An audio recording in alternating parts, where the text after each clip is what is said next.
Ama naming Diyos na banal, mapagpala, nagpapasalamat po kami sa inyong dakilang biyaya na aming tinanggap, lalo na po yung kaligtasan ng aming mga kaluluwa. Salamat sa dugo ng aming Panginoong Hesus na siyang dumanak doon sa cross, upang sa pamamagitan ng kanyang kamatayan ay matubos ang lahat ng aming mga kasalanan at magkaroon kami ng katiyakan sa buhay na walang hanggan. Hindi po namin nalalaman ito noong unang panahon, subalit sa pamamagitan ng inyong salita, ito ay naunawaan namin.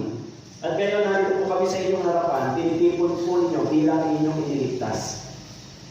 Tulungan niyo po kami, kinikilala po namin sa aming sarili, na kulang kami sa karunungan at kaalaman at pangunawa upang ang inyong salita ay aming maunawaan. Kaya inihingi po namin ang paggabayan ng inyong Espiritu upang maunawaan namin kung ano ang aral na dapat namin matutunan at pamumuhay sa aming buhay Kristiyano. Dinadalangin din po namin sa inyo ang aming bansa, Panginoon. Tulungan niyo po ang aming mga leader ng bansa, lalo na po ang aming presidente, ang aming mga senador, congressman, mga leader ng aming bayan. Maglagay po kayo ng mga maka-Diyos na namumuno. Tulungan niyo rin po na makarecover kami dahil sa mga virus at pandemic na aming nararanasan ng Diyos. Dinadalangin din po namin sa inyo ang aming mga mahal sa buhay na hindi pa po nakakarating sa kaligtasan. Nawa po ang inyong nabagat biyaya ay mag-extend sa kanila bago po kayo dumating. Tulungan niyo po kami na may pahayag sa kanila ang inyong pag-ibig, ang dakilang biyaya ng kaligtasan. Samahan niyo po kami, Panginoon. Tulungan niyo rin po yung mga bagong ligtas na lumago sila sa kanilang buhay Kristiyano, na mamuhay sila ng ayon sa inyong salita. Pagpalain niyo po ang lahat ng mga nangangaral ng salita ng Diyos, maging si Pastor Johan D. Salamat po, Panginoon, sa araw na ito. Kayo po ang magturo sa amin. Tulungan niyo rin po ang mga kapatid namin na nagkakaroon ng karamdaman. Inyo po silang ibangon sa kanilang karamdaman ng Diyos at pag-alingin upang makabalik sila sa fellowship. Sa araw na ito, hinihingi po namin ang patnubay ng banal na Espiritu na siyang tunay naming tagapagturo. Maraming salamat po. Ito po ang aming dalangin sa pangalan ni Jesus. Amen. Okay? So kung may Bible po kayo, ay buksan po ninyo sa Filipos chapter 2. Okay.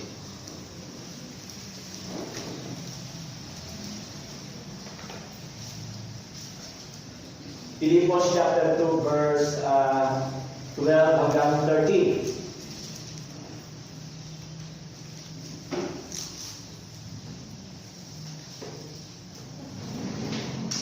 Okay, yung dalawang verse, pag-aaralan natin, pero hanggang verse 18, tatalakayan natin ngayong umaga. Filipos chapter 2, verse 12 hanggang 13. Okay? Nakita niyo na po? Okay, babasahin po natin ng sabay-sabay at dahan-dahan. 3, 2, 1. Kaya nga, mga minamahal ko, kung paano lagi ninyo akong sinusunod, hindi lamang sa harapan ko, kundi higit na ngayon, na ako'y hindi ninyo kasama, ay sa gawa ninyo ang inyong sariling kaligtasan, na may takot at pag-ibig, sapagkat Diyos ang gumagawa sa inyo, maging sa pagnanais at sa paggawa para sa kanyang mabubuting kalooban. Okay? Ito po ang salita ng Diyos. Ngayong araw, talakayin po natin yung talatang ito. Yung aklat ng Filipos ay sinulat ni Pablo habang siya po ay nakakulong sa Roma. Okay? So, ang sulat na ito ay ini-address niya sa mga Kristiyano sa Filipos o yung tinatawag na Philippian Church. Okay? Pero, alam niyo po, napakaraming tao o tagapagturo na ang talatang ito ay naging controversial o na-misinterpret ng maraming nagtuturo. Okay?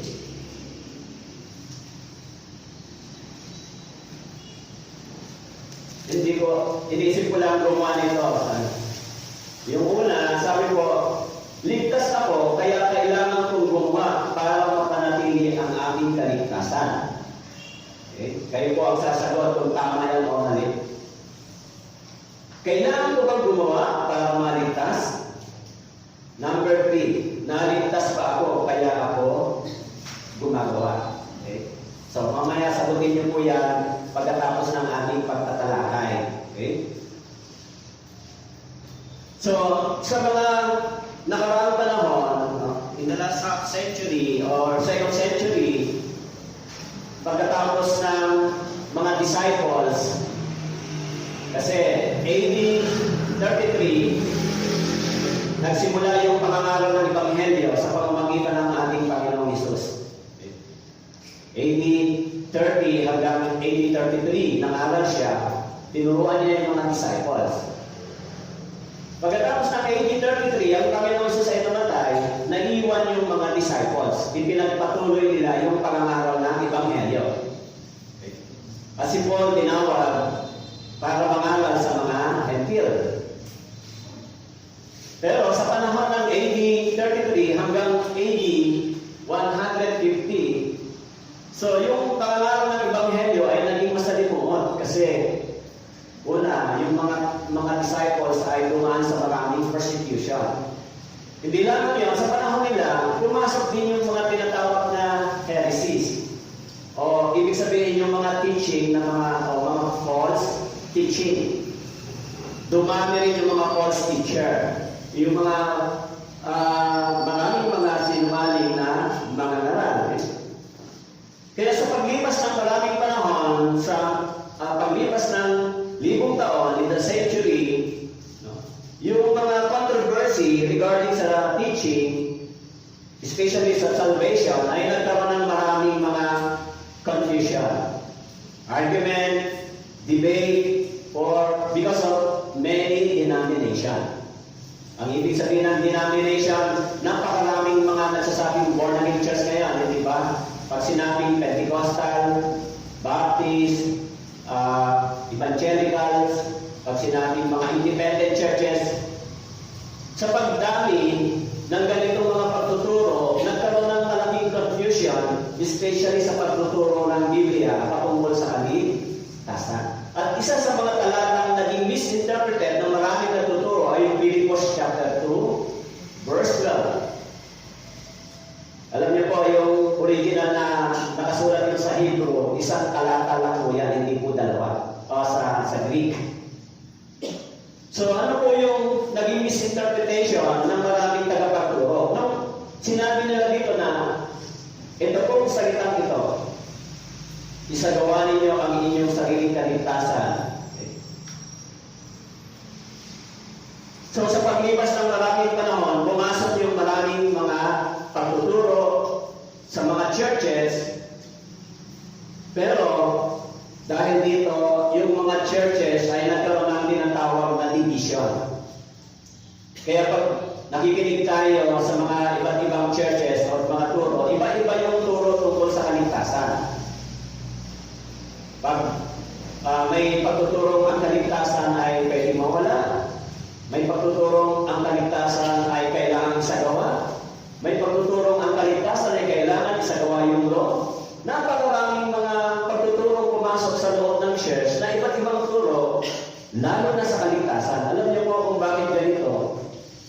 Yung mga ginawa ng Diablo para mag-confuse ang maraming tao, naglagay siya ng maraming teaching na kung titignan mo ay parang parehas din ng biblical na pagtuturo. Pag titignan mo, parang parehas lang naman. Kasi Biblia ang ginagamit, parehas lang yung sinasabi. Pero dahil dito, maraming mga tao ang na-confuse. Alam niyo po, unang-una, pag binasa niyo po sa Biblia, pumasok yung salitang Gnosticism, o yung teaching about knowledge, o yung knowledge. Okay? So yung teaching na about knowledge na went so far as to maintain that Christ never dwelt on this earth in human form. So ibig sabihin, dinidefy or itinatanggi niya na si Kristo ay bumaba sa lupa at naging tao. Idinininay ng mga taong huhusay sa filosofiya, rationalism, lohiko, na si Kristo ay hindi tunay na bumaba at naging tao. Okay? Kaya yung intellectual knowledge ay nagmingle sa loob ng church. Philosophy, rationalism, logical, moral, and intellectual argument. So pumasok yung theology. Ang ibig sabihin yung false teaching. O yung salitang theology ay yung tungkol sa pag-aaral ng salita ng Diyos. Pumasok sa loob ng church.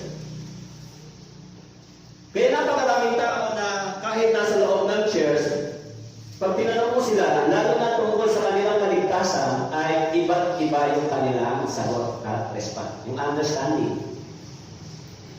Bakit po yun ang pinaka-controversy? Salvation. Kasi yun ang major sa Biblia. Yun ang very important sa Biblia. Yung kaligtasan. Yun ang purpose kung bakit dumating si Jesus Christ dito sa mundong ito. Pero dahil sa pagdami ng mga teaching, pag-develop ng mga theological studies, so yung pagtuturo ito ay dinaluan ng maraming mga false teaching, kaya yung maraming tao ay naliligaw. Naliligaw. Okay? At isa pong naging daan kung bakit ang mga churches ay mayroong tinatawag na division. Actually, sa panahon ng mga apostles, ang mga churches ay hindi po sila divided. They are united in one. Sinabi roon, sila ay nagsasama-sama at nananatili sa turo ng mga apostol, mga apostles. That is the church. Pero sa ngayon, pag tinanong mo yung iba't ibang churches, iba-iba yung understanding nila patungkol dito. Pero pag binasa natin yung Biblia, iisa lang ang turo patungkol sa kaligtasan. Ano po yung problema? At isa pang problema, yung pumasok na turo sa loob ng church ay tinatawag na Montanism or thought that Christ's promise of the Comforter had not been fulfilled. Ibig sabihin, may mga pagtuturo na idinideny yung patungkol sa pagdating ng banal na Espiritu. May ipapakita po ako sa inyo isang video, okay, tungkol dito.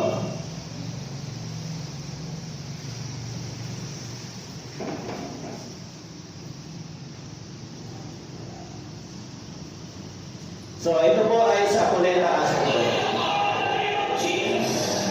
Pakinggan po natin yung sinasabi.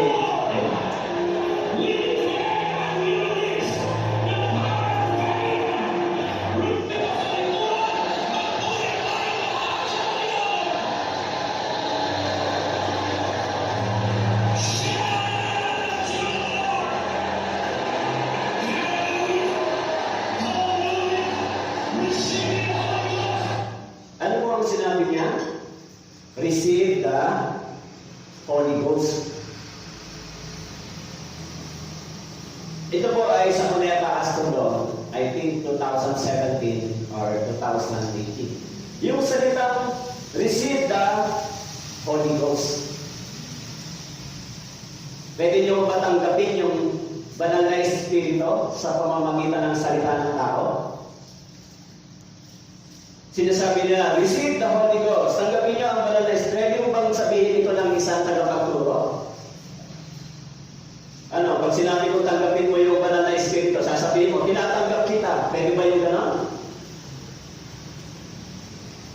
It is a false declaration. Alam niyo po sa Biblia, kailan dumarating ang banal na Espiritu? Sinabi po sa Bible, doon sa Ephesians chapter 1 verse 13,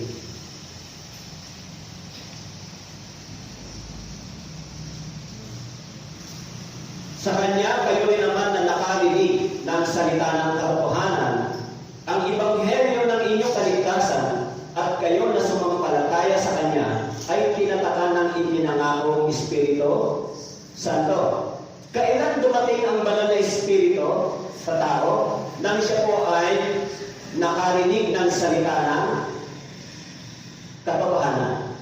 It means, dumarating ang banal na Espiritu kapag ipinangaral mo ang ebanghelyo, ang katotohanan, at sa mga taong nakikinig na sumasampalataya sa kanilang puso, kung sila'y sumasampalataya, ang banal na Espiritu ay dumarating sa kanila. Hindi po sa pamamagitan ng pagsasabi, receive the Holy Spirit, receive the Holy Spirit, is wrong. Bakit po? Sino po ba ang Holy Spirit? It is God o hindi? Sinasabi ba, tanggapin mo ang Diyos, tanggapin mo ang Diyos, tanggapin mo ang Diyos. Ganun ho ba? No. Yung pagdating ng banal na Espiritu, yan ay kung kailan ang tao ay naligtas. Kasi yung pagdating ng banal na Espiritu ay reconciliation ng tao at ng Diyos. Kasi yung God the Father, the Son, and the Holy Spirit ay may iisang Diyos na gumagawa sa tatlong persona. Hanggat nananatili kang sinner, yung banal na Espiritu, ang Diyos ay hindi makikipag-isa sa iyo.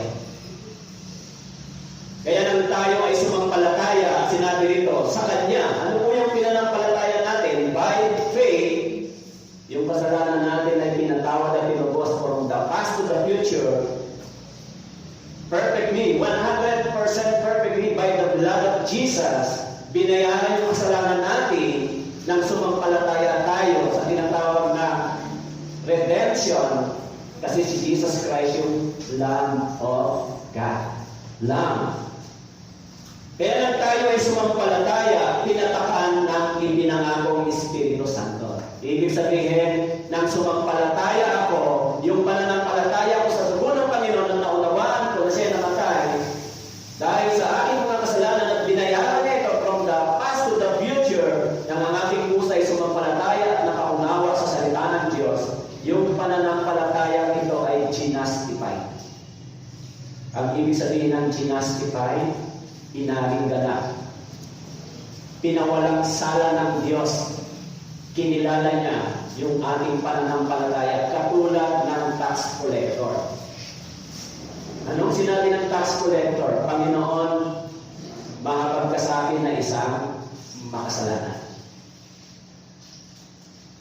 Kung ganon, ang banal na Espiritu ay dumarating habang ang tao ay nakikinig ng salita ng Diyos at ito ay nauunawaan niya at yung puso niya ay naging mababa, dumating sa repentance at sumampalataya sa dugo ng Panginoon mula sa salita ng Diyos. Kung ganito ang puso niya, ang Espiritu, ang banal na Espiritu ay tumutulong na sa kanya kapag ito na yung kondisyon ng kanyang puso. At kapag dumating siya sa repentance and faith, so yung evidence ng kanyang kaligtasan, magkakaroon siya ng bunga ng banal na Espiritu na nakasulat sa Galatians chapter 5. Kaya, pwede ba sabihin sa atin, tanggapin mo ang banal na Espiritu, tanggapin mo ang banal na Espiritu, pwede ba yan? Mauutusan mo ba ang Diyos na pumunta sa isang tao? Mauutusan ba natin ang Diyos? O Diyos, pumunta ka sa Kanya para tanggapin Kanya, tanggapin mo siya, pwede ba yun? Hindi po. Ano ang dapat gawin ng isang tagapagturo? Just to clear the message and clarify it to the listener. Ano ba yung sinasabi ng Biblia? Ma-drive sila sa truth through the words of God. Dahil yung sinasabi ni Paul, yung words of God, it is the power of God to those who believe. So, kung ang tao ay nakikinig, sumasampalataya sa salita ng Diyos, nagsisimula rin tumulong ang banal na Espiritu. Hindi mo kailangang utusan ang banal na Espiritu pumunta sa tao. Mautusan mo ba natin ang Diyos? Mautusan ba yan ang tao? Pwede bang sabihin, receive the Holy Spirit, receive the Holy Spirit. Tama ba yung salita niya? Kaya, napakarami pong mga naligaw dahil dito. Kayo, paano dumating sa inyo ang banal na Espiritu? Kasi, tinanggap nyo siya o sinasabi sa Biblia, malinaw na doon sa Galatians chapter 3 verse 26. Sapagkat kay Kristo Jesus, kayong lahat ay mga anak ng Diyos sa pamamagitan ng pananampalataya. So wala na kaya natin ang question yan, kailan ako naging anak ng Diyos? Nung tinanggap ko yung Espiritu ng Diyos o nung ako ay sumampalataya sa salita ng Diyos? Siyempre yung tamang sagot ng sumampalataya tayo sa ating narinig. Kasi ang pananampalataya ay nanggagaling sa pakikinig. Kaya naging anak ako ng Diyos nung tayo ay naging anak ng Diyos kasabay na ang Espiritu ng Diyos ay dumating sa atin. Yan po yung tamang katuruan ng Biblia, hindi po ng denomination. So, Kaya, naging anak ako ng Diyos sa pamamagitan ng ano? Nakasulat sa Biblia kung anong sagot, di ba? Pero maraming tao ngayon, naging anak sila ng Diyos, hindi sa pamamagitan nito. Halo-halo. Naging anak sila ng Diyos, tinanggap nila si Kristo. Naging anak sila ng Diyos, nanalangin sila. Naging anak sila ng iba-iba, hindi yung sinabi ng Biblia. Kaya, pagpasok ng 19th century and 20th century, tinatawag na the century of confusion. Bakit po confusion? Pagpasok ng mga tinatawag ng Pentecostalism, alam niyo yung mga tao naging emotional, taas ng kamay, iiyak, papapalag na ganito, naging emotional sila. Hindi mo na malaman kung ano ba ang nangyayari. Pero pagkatapos noon, hindi mo alam kung saan sila pupunta. Kung bumabalik pa sila sa dati nilang pamumuhay. Kaya ngayong araw, yung tatalakayin natin ay isang teaching sa Biblia na naging problema ng maraming mga Kristiyano sa loob ng Iglesia. Actually, hindi lang naman tayo. Maging sa panahon ni Paul, sa Galatians, naging problema din ni Paul yan. Doon sa Galatians chapter 3, nung pumasok yung, nag-mixing yung tinatawag na Judaism, kasi saan pa nagsimula yung Kristyanismo? Si Abraham, meron tatlong lahi na naging bunga ng kanyang pananampalataya. Diba? Yung una, yung mga Hudyo, Israelita. Kaya yung Judaism ay galing sa lahi ni Abraham. Pangalawa, yung Islam, yung mga Muslim. So, sa history, kiniklaim nila na sila din ay ancestor ni Abraham. Pangatlo, yung tinatawag na Christianity o yung mga Kristiyano. Kaya si Paul, doon sa Galatians chapter 3, nagkaroon din ng problema patungkol sa pagtuturo sa loob ng Iglesia. Kasi inimix nila yung law at saka yung grace. Sinasabi nila, kahit ikaw ay ligtas na, kailangan mo pa rin i-fulfill yung law. Kaya doon sa Galatians chapter 3, sinabihan sila ni Paul, verse 3, napakahangal ba ninyo? Nagpasimula kayo sa Espiritu, ngayon ba'y magtatapos kayo sa laman? So, Galatians chapter 3, verse 3, sinabihan sila ni Paul, mangahangal kayo sa Galatian, nagsimula kayo sa Espiritu, magtatapos ba kayo sa laman? Diyan doon sa verse 5, sinabi niya, ang Diyos ba ay nagbibigay sa inyo ng Espiritu at gumagawa ng mga himala sa gitna ninyo sa pamamagitan ng inyong pagtupad sa mga gawa ng kautusan o sa pakikinig sa pananampalataya? Sabi ni Paul, natanggap niyo ba yung Espiritu dahil sumusunod kayo sa kautusan? Dahil gumagawa kayo ng mabuti? O natanggap niyo yung Espiritu dahil sa inyong pananampalataya? Yan po yung argument ni Paul. At maraming mga Kristiyano na nagsasabi ngayon na may malaking problema dito sa pagtuturo ng kaligtasan. Okay? Kaya from the past of decades, the interpretation of the Scripture become the problem of all teachers and preachers as far as biblical interpretation concerned. Halimbawa, dito po sa sinabi, isagawa ninyo ang inyong sariling kaligtasan. Alam niyo yung interpretation ng marami dito, kailangan kang gumawa para makaligtas. Alam niyo po yung salita niya na hindi po itinuturo ng Biblia. Hindi po sinasabi ng Biblia na kailangan mong gumawa para maligtas. It is a wrong. Kaya yung topic natin ngayon ay the Church Divine Commandments after Salvation. The Church Divine Commandments after Salvation. Kaya dito, sinabi ni Paul, alam nyo, ikinatya ng maraming tagapagturo, isagawa ninyo ang inyong sariling kaligtasan. Ang tanong, kailangan nyo bang gumawa para maligtas? Kailangan nyo bang i-maintain ang mabuti nyong gawa para makapasok tayo sa langit? Yan yung mga question dito. Kaya, ang feeling ng iba, as long as gumagawa ko ng tama, As long as gumagawa ako ng mabuti, ako ay ligtas.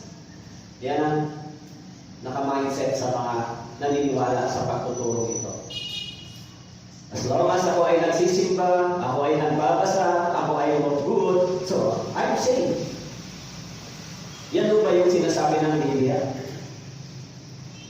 Kung babasahin niyo po sa mind ng tao, pag sinasabi niya ganito, yung kaligtasan niya nakabase sa kanyang sarili pagsisikap. Kasi as long as ako ay mabuti gumagawa, tanggap ako sa langit. Nakabase sa kanyang ginagawa, sa kanyang sariling kaisipan. Hindi nakabase doon sa ginawa ni Kristo sa cross.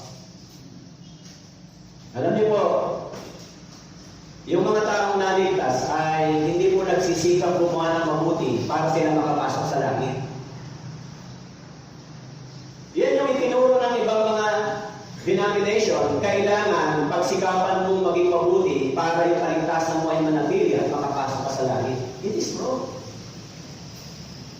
Kasi yung bunga ng kaligtasan ay paggawa ng mabuti. Yung bunga, yung fruits. Kaya sabi po ito, kanino ba isinulat ni Paul yung talatang ito? Actually, isinulat ito ni Paul sa mga taong ligtas sa Philippos Church, Philippian Church. Ibig sabihin, in-address niya ito sa Iglesia, sa Church, sa Philippians. Tayo ay Katanggawanis Church, sila ay Philippian Church. Sinabi ni Paul, kaya nga mga minamahal ko, kung paano lagi niyo akong sinusunod. Hindi lamang sa harapan ko, kundi higit pa ngayon na ako hindi ninyo kasama. Isagawa ninyo ang inyong sariling kaligtasan na may takot at panginginig. Pero, ang kaisipan ng iba, kailangan gumawa ako para yung kaligtasan ko ay mapanatili. Ang tanong, ang kaligtasan ko ba ay nawawala? Nawawala ko ba yung kaligtasan na nakasulat sa Biblia? Ang daming talata sa Biblia, example lang yung Romans chapter 8, nakasulat doon, nothing can separate from the love of God. Nothing can separate us from the love of God. Sinasabi na kung ang Diyos ang nagpawalang sala sa iyo, sino ang pangahabol sa iyo? Sinabi rin yan sa John chapter 10, verse 27 hanggang 29, na walang sino mang makakaagaw sa kamay ng Diyos. Ang tanong ko po sa inyo, yung kaligtasan po ba ay binabawi ng Diyos kapag kayo po ay nagkasala? Kaya minsan, ang ganito ang sagot nila, ligtas ka na ba? Opo. Anak ka na ng Diyos? Opo. E paano, kung nagkasala ka bukas, bigla kang namatay sa mapupunta? Ang kaisipan nila, sa impyerno na. Kung ganon, ang anak ng Diyos, ang pagiging anak ay pwedeng ano po, pwedeng mabawi, pwedeng mawala. Saan kayo nakakita ng ganito? Saan tayo makakita ng ganito? Maging sa mga family, maging sa ordinaryong pamilya, na kung tayo, ang pamilya ay, kung nanay at tatay ay may anak, kahit yung anak nila ay nagkasala, legally, nananatili silang anak. Once na sila naging anak sila, hanggang nandito sila sa lupa. Hindi na yan pwedeng mabawi. So, pupunta tayo sa salitang spiritual na salita ng Diyos na binanggit doon sa 1 Peter chapter 1, verse 23.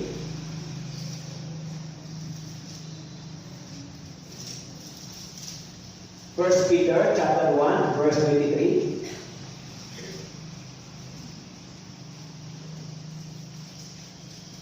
Ipinanganak na kayong muli, hindi ng binhi nasisira, kundi ng walang kasiraan sa pamamagitan ng buhay at nananatiling salita ng Diyos.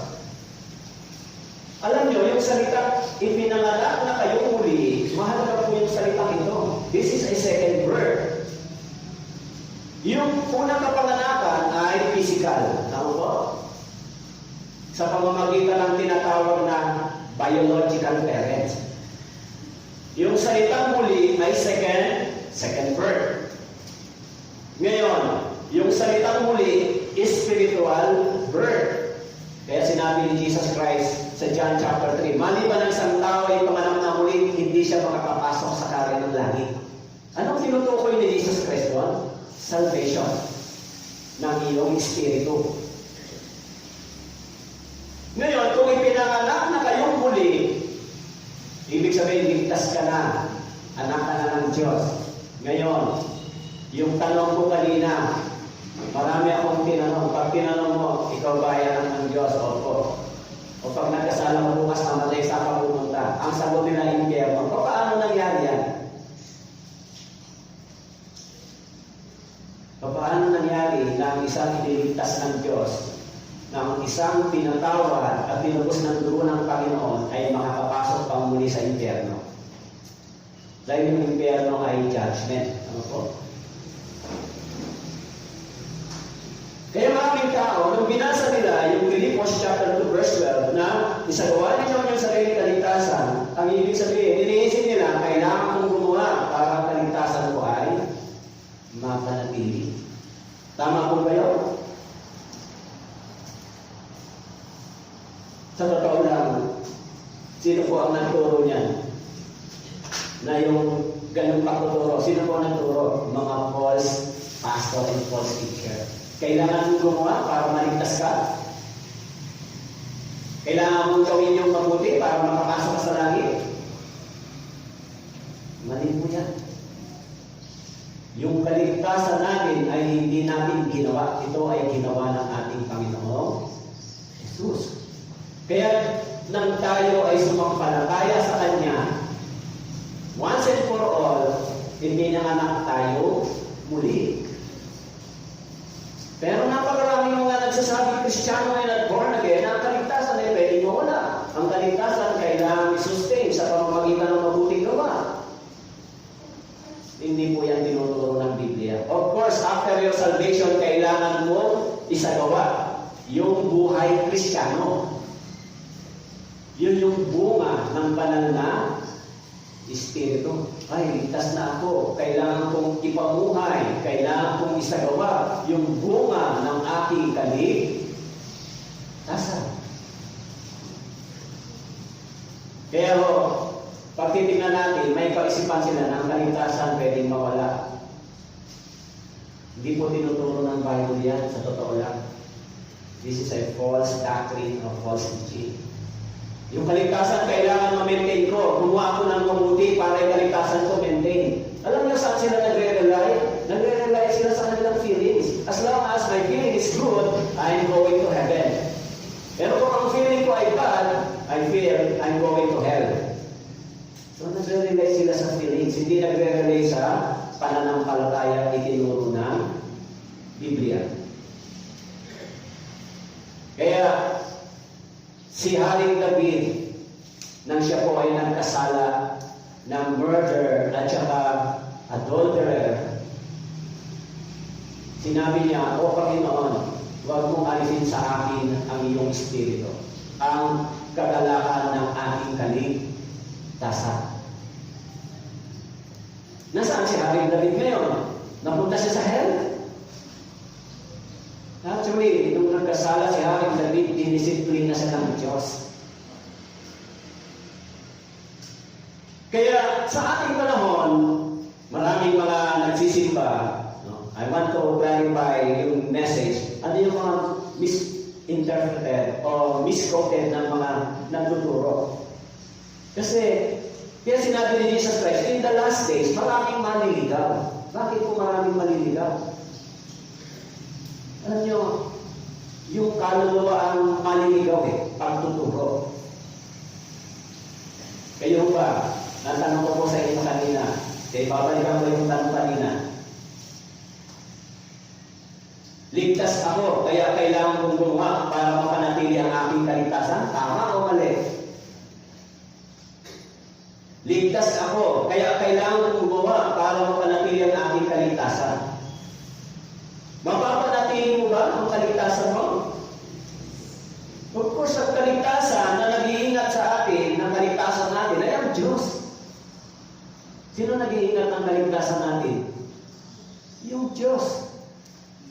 Yung ibinigay niya kaligtasan sa atin, kailanman ay walang pwedeng kumuha nito, kahit si Satanas. Sabi nga, kahit si Satanas, hindi niya na tayo kayang dalhin sa impyerno.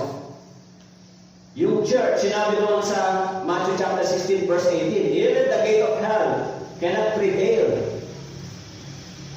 Yung church, hindi siya pwedeng makapunta pang muli doon sa kahalan. So, ibig sabihin, number one, ay tama o mali? Of course, mali. Ikaw ba nagpapanatili ng kaligtasan? Kasi ligtas ako, kaya kailangan gumawa para mapanatili. So, as long as gumagawa ako, ang kaligtasan ko ay nananatili. Ganun yung feeling nila.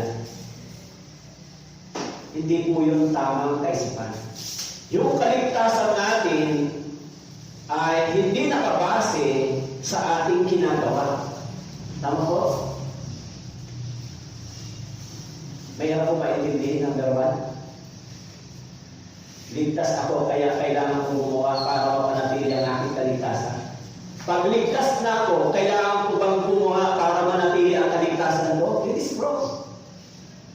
Sometimes, kahit ligtas ako, gumagawa ako ng mali, pero yung kaligtasan ko ay, nananatili. Ano po? Kung minsan, hindi ako gumagawa para sa Diyos, pero yung kaligtasan ko ay nananatili. Kung tunay ako, ligtas. Number 2, kailangan ko ba gumawa para maligtas? Kaya ang tawag yan, salvation by works. As long as gumagawa ako, ligtas ako. Ano kung hindi ka na gumawa? Kaya yung kaisipan ng mga tao sa ganitong kaisipan, pag hindi sila nakagawa ng mabuti, ang iniisip nila, pupunta sila sa impyerno. Siyempre, mali pa rin ito. Number 3, naligtas ba ako, kaya ako gumagawa? Of course, ito yung tama. Tama po? Iniligtas muna ako ng Diyos bago ako magsisimulang gumawa. Bakit po? Kasi, sinabi sa Biblia, doon po sa 2 Corinthians, chapter 5, verse 10,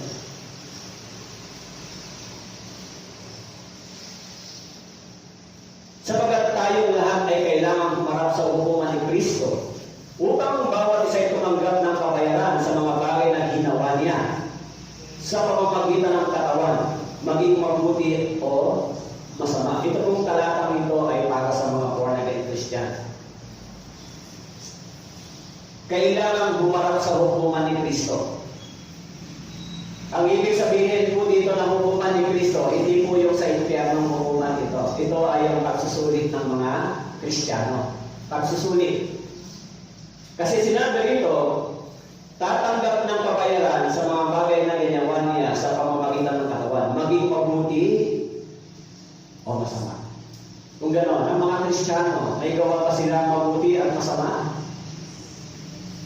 Hindi, puro mabuti lang gawa ng Kristiyano. Sometimes, meron tayong bad deeds, di ba? Sometimes, meron tayong disobedience sometimes. Pero kapag kayo ay lumagpas sa sometimes, magiging many times. Pag lumagpas po kayo sa many times, magiging practices. Pag pumunta po kayo sa practices, magiging habit. At pag naging habit, pupunta kayo sa palok ng Diyos. Kung tunay nga kayo, ligtas. Nakasulat ba yung salitang discipline sa Biblia? Kaya nga may salitang discipline sa Biblia. Doon po sa Hebreo, chapter 12. Okay.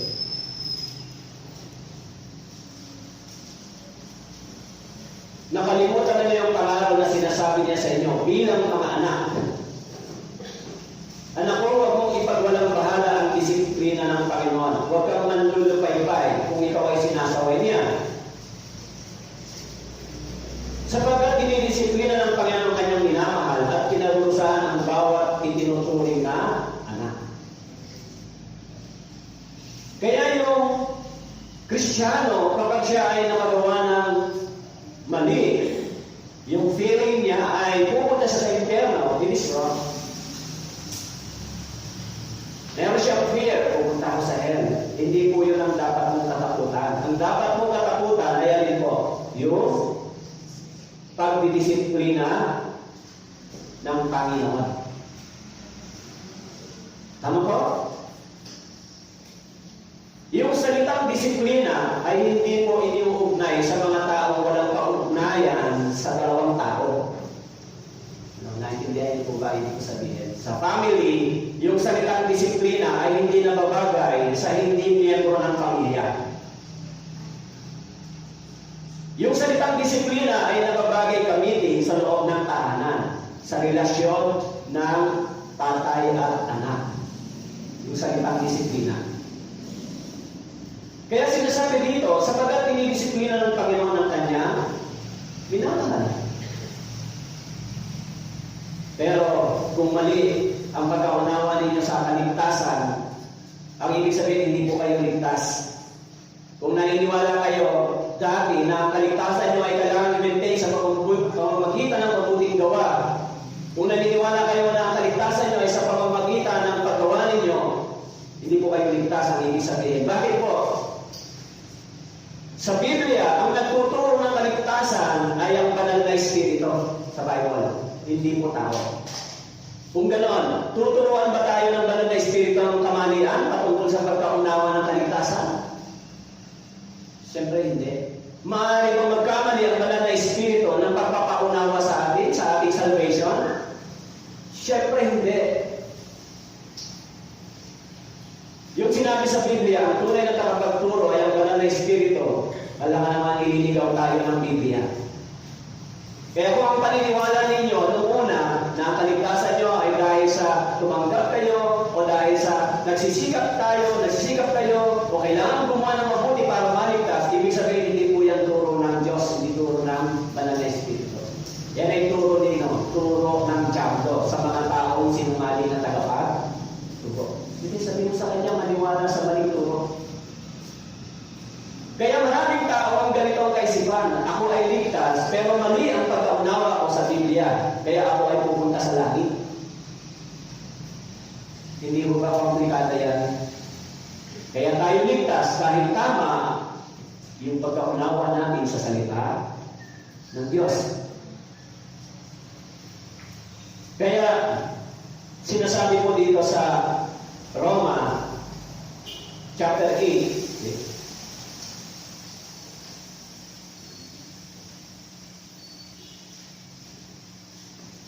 verse 14, sapagkat lahat ng pinapatnubayan ng Espiritu ng Diyos ay sila ang mga anak ng Diyos. Kung gano'n, lahat ng pinapatnubayan, yan yung mga ligtas. Kung gano'n, hanggang kailan sila nagiging anak ng Diyos? Hanggang kailan? Ang sabi ng ibang nagtuturo, habang sumusunod ka lang, habang gumagawa ka ng mabuti, ikaw ay mananatiling anak ng Diyos. Pero pag hindi ka na sumunod, mapupunta ka sa impyerno. Sino po ang nagsasabi niyan? Diablo. False teacher. Hindi yan sinasabi ng salita ng Diyos sa atin. Yung pagiging anak ng Diyos ay forever. Kaya sa Biblia lang may forever. Kayo, naniniwala po kayo na anak kayo ng Diyos forever? Kaya po maraming mga nasa church ngayon na ang kaisipan nila ay kailangan kong magsikap, kailangan kong gumawa ng mabuti para yung kaligtasan ko ay mananatili sa akin. Mali po yan, mali po. Kaya natin kailangan magsikap, gumawa ng mabuti dahil natanggap natin yung pag-ibig ng Diyos, yung biyaya ng Diyos. Kaya sinabi po doon sa Psalm 116 verse 12, ano ang maigaganti ko sa lahat ng kabutihan ng Panginoon sa akin? Sa mga taong ligtas, anong igaganti natin sa Panginoon pagkatapos natin maligtas? Kaya sinabi ni Jeremiah chapter 7 verse 10, pagkatapos nilang sabihin sila ay ligtas, sila ay nagpapatuloy sa paggawa ng kasamaan. Ibig sabihin, this is a false salvation. Pagkatapos silang sabihin sila ligtas, maghihinto sila sa paggawa ng kasamahan. Yun ang dapat, di ba? Magsisimula silang mabuhay bilang anak ng Diyos. Kaya ang tanong, sapagkat lahat ng pinapatnubayan ng Espiritu ng Diyos, sila ay mga anak ng Diyos. Kung walang patnubay ng banal na Espiritu, magkakaligaw-ligaw na tayo. Kaya tama ba yung salitang receive the Holy Spirit? Receive the Holy Spirit. Bakit? Nasa iyo ba yung banal na Espiritu? Nasasabihin mo, tanggapin mo banal na Espiritu. Nasa akin ba? Nasa preacher?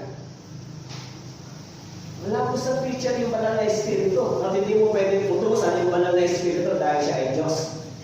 Anong kailangan mo? Ipangaral ang Ebanghelyo sa mga taong ito. Pag sila'y sumampalataya, kahit hindi mo sabihin receive the Holy Spirit, yung banal na Espiritu ay darating sa kanila.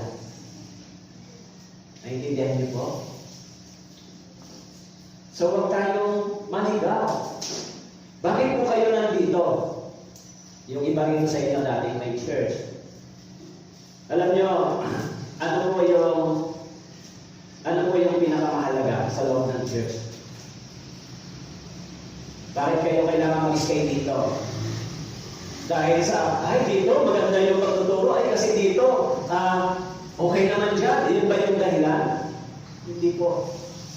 Alam nyo, kung bakit tayo nandito, dahil dito ay pinangaral yung tamang tamang kaligtasan. Yan ang dahilan kung bakit tayo nandito. Ako rin, kung bakit ako nandito, dito ko natagpuan yung tamang kaligtasan. Ang ibig sabihin, nandito ang Ebanghelyo ng Diyos. Siyempre, maraming churches, pwede kayo pumili, pero natanggap niyo ba yung tamang pagtuturo ng kaligtasan? Kung hindi niyo natanggap yung tamang pagtuturo ng kaligtasan, ibig sabihin, walang Ebanghelyo sa kanila. Meron lang sa kanila intellectual knowledge. Kaya pag sasabihin nila, ako graduate ng seminary, qualified ako magturo dahil ordain ako sa reverend, dahil ordain ako sa bishop, kaya qualified ako magturo. Pero sa pagtuturo, naligtas pa yung nakikinig sa pagtuturo. Kasi kung kayo po tinanong mali ang pag-aunawa ng inyong salvation, hindi niyo po kasalanan yan. Sino po may kasalanan yan? Yung nagturo sa inyo. Yung nagturo. Kaya sa ating panahon, pagpasok ng 20th century, 19th to 20th century, the year of confusion, napakaraming tumatawag sa Panginoon na sinasabi sa Matthew chapter 7. Kaya pagharap nila sa Panginoon, sasabihin ng Lord, sino ka? I never knew you. Lord, nakinig kami sa iyo, nangaral kami sa iyo. Nahirati sila sa mga bagay ng practices, miracles, nahirati sila dito. Kaya di ba sa church, ano mahalaga nating matutunan? Mga brothers and sisters, mahalaga matutunan natin yung pamumuhay ng isang Kristiyano. Kaya sinabi ni Paul, isagawa ninyo ang inyong sariling kaligtasan. Ang ibig pa sabihin ni Paul sa talatang yan ay para kayo maligtas.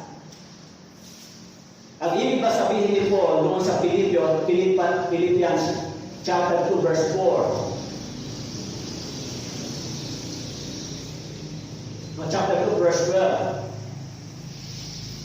Kaya nga minamahal ko kung paano lagi niyo akong sinusunod. Hindi lamang sa harapan ko, kundi ngayon na ako hindi niyo kasama, isagawa niyo ang inyong sariling kaligtasan na may takot at pag-ibig. Ang ibig bang sabihin ni Paul, kailangan ba natin isagawa yung kaligtasan natin para manatili ang ating kaligtasan? Hindi po yun ang ibig sabihin ni Paul. Okay? We should not miss the connection between the obedience that Jesus showed and the obedience of Paul, except of the Philippians chapter 12. Yung connection sa obedience after salvation ay mahalaga. Kaya ako sumusunod because I am saved. Kaya ako gumagawa dahil ako ay ligtas. Yan daming gumagawa sa loob ng church ng pag tinanong mo kung pumunta sa langit, hindi naman tiyak. Kaya po, sinasabi ba rito ni Paul na ikaw gawin mo yung kaligtasan mo? Hindi po. Hindi po yan ang sinasabi ni Paul. Ang sinasabi ni Paul, kailangan mong ipakita yung bunga ng iyong kaligtasan. Kaya sinabi doon sa Mateo chapter 5, Verse 16, paliwanagin ninyo nang gayon ang inyong ilaw sa harap ng mga tao upang makita nila ang inyong mabubuting gawa at luwalhatiin nila ang inyong Ama na nasa langit. Paliwanagin ninyo. Paliwanagin ninyo ang inyong ilaw. Ano po ang ilaw na meron tayo?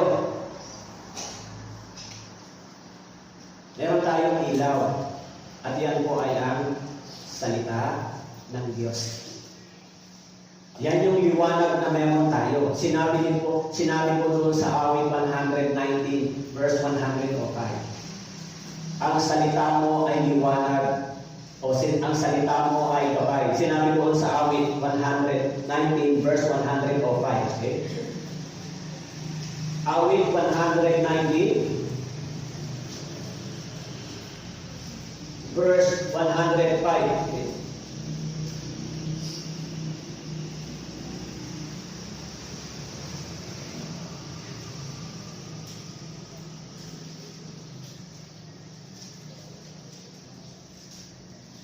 Sinabi ko rito, ilawan sa aking mga paa ang salita mo at liwanag sa landas ko. Kaya yung salitang nasa atin ay tinatawag na liwanag. Bakit po liwanag? Para tayo makalakad sa katotohanan. Ano po? Yung salita ng Diyos ay liwanag ng ating mga paa para malakaran natin yung kapanalan at katuwiran ng Diyos. Kaya yung gospel, yung worship God ay siyang gabay natin. Liwanag. Saan ba ako dapat lumakad, Panginoon? Ano ba ang dapat kong lakaran? Kaya sinasabi dito na ang salita mo ay liwanag. Gabay. Kaya yung mga Kristiyano, yan yung nagiging gabay natin pagkatapos na tayo ay maligtas. Kaya sinasabi doon sa Romans chapter 13 verse 11 and 12, bukod dito, alam niyo ang panahon na may oras na upang magising kayo sa pagkakatulog, sapagkat ngayon higit na malapit na sa atin ang kaligtasan kaysa noong tayo sumasampalataya ng una. Malalim na ang gabi at ang araw ay malapit na, kaya iwaksin na natin ang mga gawa ng kaliliman at ating sakbat ang mga sandata ng liwanag. Alam niyo po yung salitang salvation sa Philippians, yung salitang kaligtasan dito ay hindi po tumutukoy sa kaligtasan ng Espiritu. Isagawa ninyo yung sariling kaligtasan. Hindi po yan, yung context niya, hindi po sinasabi ni Paul, gumawa ka para maligtas ang kaluluwa mo. Hindi po yan ang ibig sabihin. Yung salitang salvation dito ay salvation from the deception to snare our faith o yung ating teaching. As long as gumagawa tayo sa bunga ng ating kaligtasan, tayo ay ligtas sa mga pandaraya sa atin. As long as nabubuhay tayo ayon sa salita ng Diyos, yung bunga ng ating kaligtasan, ipinamumuhay natin, tayo po ay malayo saan? Malayo tayo sa pandaraya ng Diablo. Kaya sinabi ni Paul, isagawa mo yung kaligtasan mo. May takot ng panginginig. Bakit sinabi ni Paul na may takot ng panginginig? Alam niyo po, kung bakit sinabi niya may takot at panginginig, ano po yung mas fearful sa isang Kristiyano? Ano po yung mas nakakatakot sa isang Kristiyano? Alam niyo po yung nakakatakot sa isang Kristiyano? Kung mag-fail siya na isagawa yung kanyang tungkulin bilang isang Kristiyano. That is a fear, God fear. Ibig sabihin, kung yung sinabi ng Bible na isagawa mo yung buhay Kristiyano mo, pananampalataya mo, testimony mo, ipahayag mo yung pananampalataya mo, yung bunga ng kaligtasan mo, ibig sabihin, it is a divine commandment. Utos ba ng Diyos? Utos ba ng Diyos, isagawa natin yung bunga ng ating kaligtasan? Ito yung utos ng Diyos pagkatapos mong maligtas. Sasabihin mo ba na, ligtas ako, born again ako, tapos ang ginagawa mo ay kasamaan, tulad ng lesson namin ng last Sunday. Sa mga huling araw, anong gawain ng mga tao? Sabi roon, ang mga tao ay magiging masama, magiging palalo, walang galang. Ito ba yung bunga ng kaligtasan? Siyempre hindi. Pagkatapos nating maligtas, kailangan makita yung bunga ng ating kaligtasan. Okay? Kaya sinasabi ko doon, sapagkat ang Diyos ang gumagawa sa inyo. Okay, doon sa Proverbs chapter 1 verse 7, ang takot sa Panginoon ang kasimulan ng kaalaman. Ang katulungan at turo ay nahamak ng akal. Proverbs chapter 1 verse 7. Ang takot sa Panginoon ang kasimulan ng kaalaman. Kaya sinasabi ni Paul, isagawa mo yung kaligtasan ng may takot at pag-ibig. So hindi po sinasabi ni Paul na gawin mo yung kaligtasan mo para ikaw ay makapasok sa langit. Hindi po yan. Alam niyo po, sa Biblia, napakaraming scripture na na-misinterpret, lalo na may connection sa pagtuturo ng kaligtasan. Yung isang talata na misinterpret ng maraming tagapagturo ay yung John 1:12. Isa ito sa mga controversial na ginagamit ng maraming mga tagapagturo. Subalit, ang lahat ng tumanggap sa Kanya na sumasampalataya sa Kanyang pangalan ay pinagkalooban sila ng karapatan na maging mga anak ng Diyos. Ano po yung naging misinterpretation dito? Ang sabi po, ang lahat ng tumanggap sa Kanya. Yun lang yung binasa. Kaya ngayon, ang interpretation ng marami, pag tinanggap mo si Jesus, ikaw ay ligtas. Yun ba yung proper context? Pag tinanggap mo pa si Jesus, ligtas ka na. Kaya sinasabi, receive the Holy Spirit. Receive the Holy Spirit. Okay, I receive. Now I am born again. Ganun ba yun? Nang nag-decision ako na tinanggap ko si Jesus, nang nag-decision ako na tinanggap ko yung banal na Espiritu, ito na ba yung ibig sabihin na ako ay born again na? Hindi po yan. Mali po. Nung sinabi mo lang na tinanggap ko si Jesus, na born again ka na? Wow. Ang dali naman. Dito nga ako sa Bible seminar, 5 gabi, magpapakawala ka ng halos 100 verses, hindi pa maligtas, yung iba hindi na bumabalik. Samantalang isang verse lang sabihin, tanggapin mo lang sa Jesus, ligtas ka na.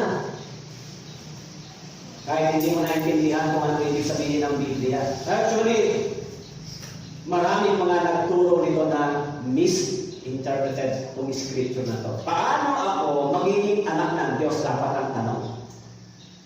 Ang sabi ko rito, subalit ang lahat ng tumanggap sa Kanya na sumasampalataya sa Kanyang pangalan ay Kanyang pinagkalooban sila ng karapatan na maging mga anak ng Diyos. So ang tanong dito, kailan tayo pinagkalooban ng karapatan na maging mga anak ng Diyos? Kasi tinanggap ko siya, kaya pinagkalooban na ako ng karapatan? Hindi po. Pinagkalooban tayo ng karapatan na maging anak, sinasabi sa Galatians, nang tayo ay sumampalataya kay Kristo. Yun po yung tamang interpretation dito. Hindi po yung nag-decision ako. Alam niyo po yung decision ay gawa po yan ng tao. Actually, pag diretso tayo dun sa verse 13, na ipinanganak hindi sa dugo o sa kalooban ng laman. O sa kalooban ng tao. Anong ibig sabihin sa kalooban ng tao? That is your personal decision. Yung kalooban mo, pag nag-decision, ay sapat na ba para mag-born again ka? Siyempre hindi. Sa pamamagitan ng banang sinabi mo, born again ka na agad? Siyempre hindi. Si Abraham, paano siya na born again? Si Noe, paano nakapasok sa langit? Sila ay sumampalataya sa Diyos. Even in the Old Testament, yung faith ay ipinapractice. Yung faith, through faith, ginastify sila ng Diyos. Sa ating panahon, sa pamamagitan din ng pananampalataya, tayo din ay ginastify o pinawalang sala ng Diyos. Saan po nakasulat yun? In Galatians chapter 3 verse 8. Kaya sinabi doon sa Galatians chapter 3 verse 8,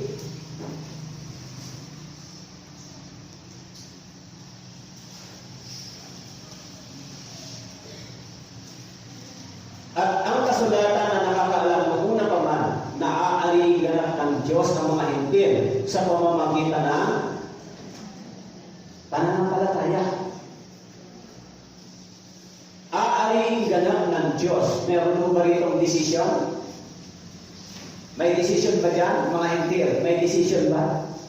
Aariing ganap ng Diyos ang mga hintil.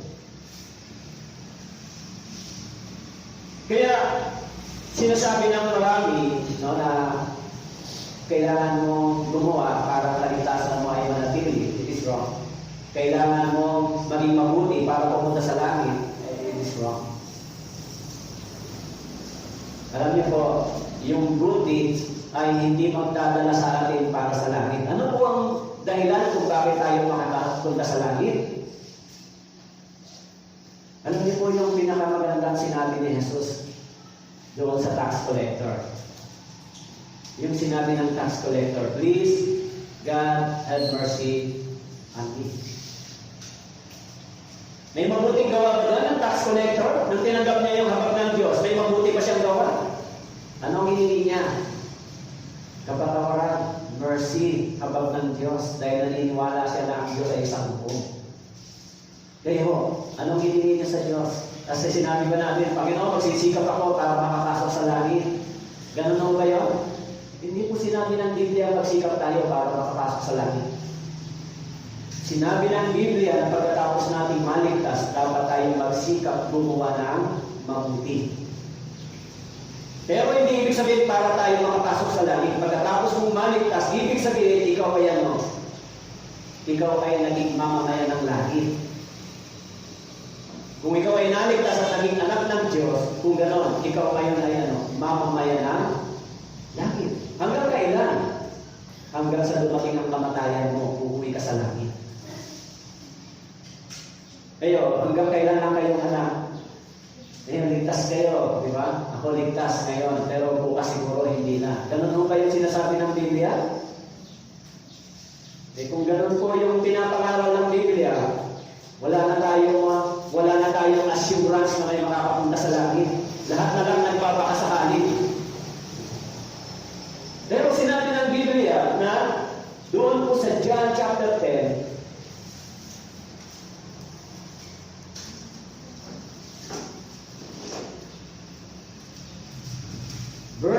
beginning verse 27, "Pinapakinggan ng aking mga tuta ang aking dinig, sila'y aking kilala, at sila'y sumusunod sa akin. Sila'y binibigyan ko ng buhay na walang hanggan, kailanman hindi sila mapapahamak, hindi sila aagawin ng sinuman sa aking kamay." Intindihin po natin yung talatang ito. Ang mga tunay ng ligtas ay naging ano? Naging tupa ng Diyos. Tama po?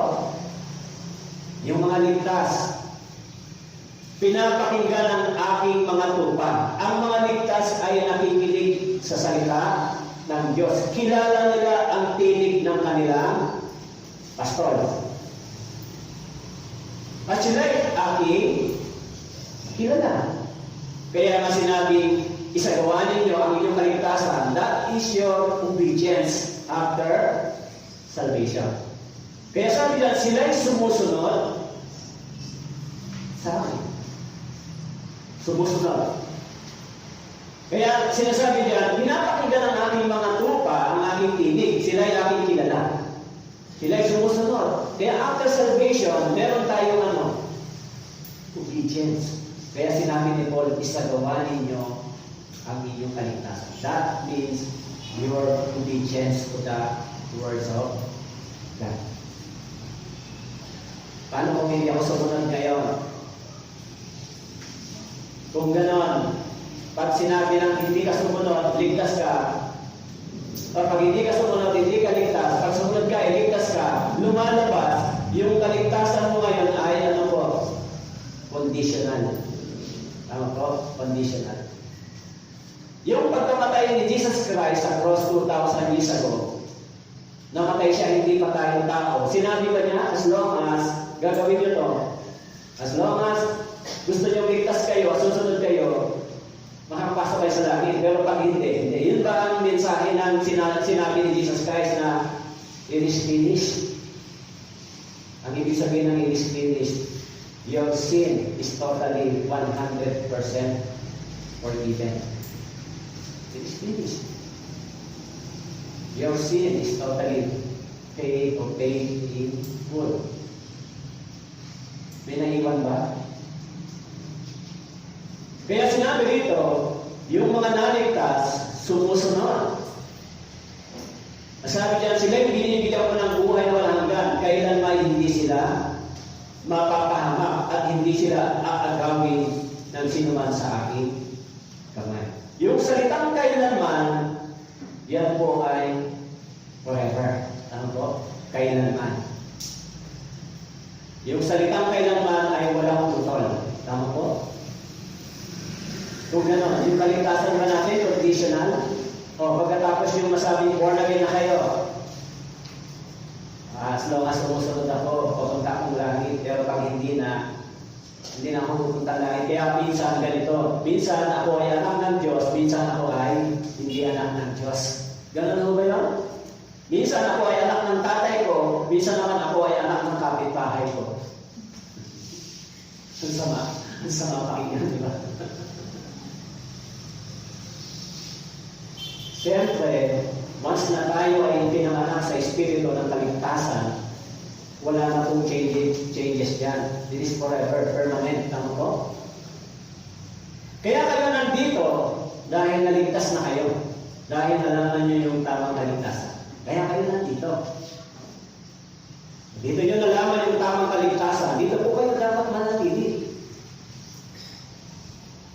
Kasi dito nyo natagpuan yung tamang ebanghelyo sa salita ng Diyos. Ano po yung pinakamatibay na dapat nating panghawakan? Itong salita ng Diyos. Dahil mayroon talaga sa Biblia na nangangaral ng totoong ebanghelyo. Pero mayroon din nangangaral ng hindi totoong ebanghelyo. Eh ngayon, ang dami pong ebanghelyo. Mayroong tinatawag na prosperity gospel. Prosperity. Sa Tagalog ng prosperity. Kayamanan, pangangaral.